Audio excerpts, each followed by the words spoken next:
Hello again, church. There is another part to this story that I didn't remember to tell you. It was last night when, after I was done preaching the message, I went and I sat right over there on the concrete wall.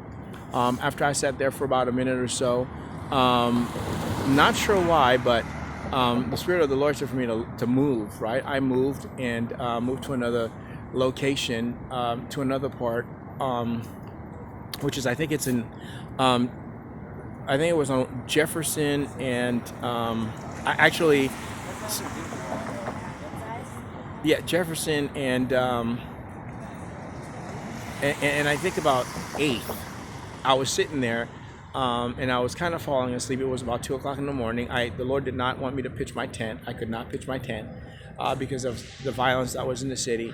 And I heard "kill the preacher." From a distance, I heard "kill the preacher," and Melinda says, "You better get up and leave because they're going to come after you." And I heard broken glass, so I caught the train right over there.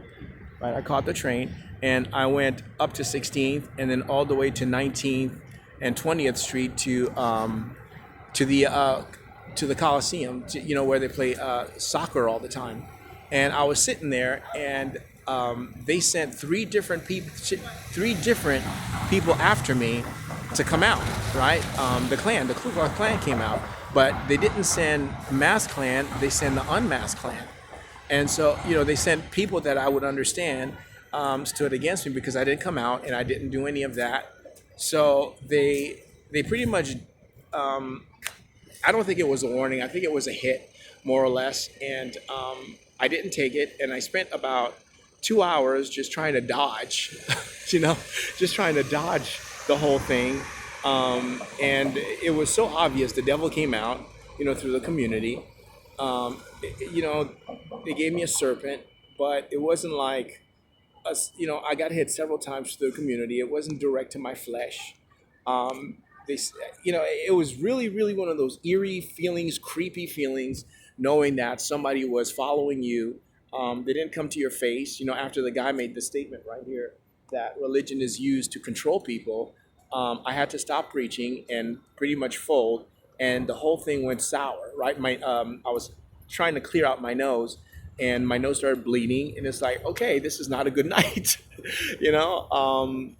Seeing my own blood and having this guy cut me down, and then having the devil following me everywhere. It's just, through the community. It just was not good, and I couldn't pitch my tent. So finally, about 4:30 in the morning, they had sent one fellow, and I was trying to figure out who he was, and I ended up in the area where he was.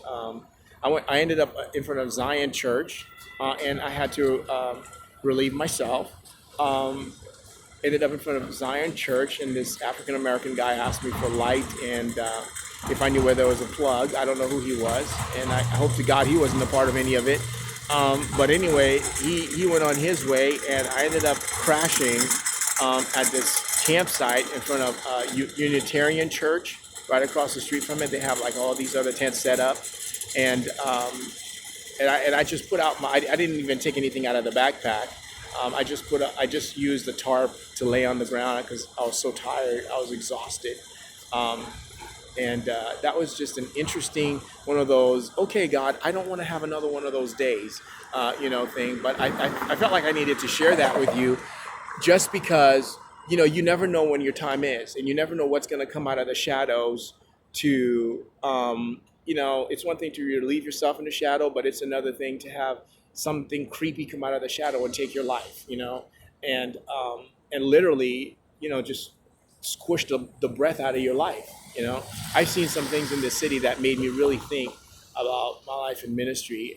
This is not what we signed up for at the seminary, but then, some crazy president or whatever wants to take you through a process, and you're like, why don't you just leave it in the hand of God, instead of putting people through all of this nonsense and wasting their time. So anyway, I don't know. We'll see. God is still sovereign over everything that happens to us, and so maybe in the end, it'll be a good, good conclusion, to this whole thing that's been going on for the last 20 years with Gabriel and John MacArthur and now the city of Portland. Keep the city in your prayer, okay? And I will talk to you at another time.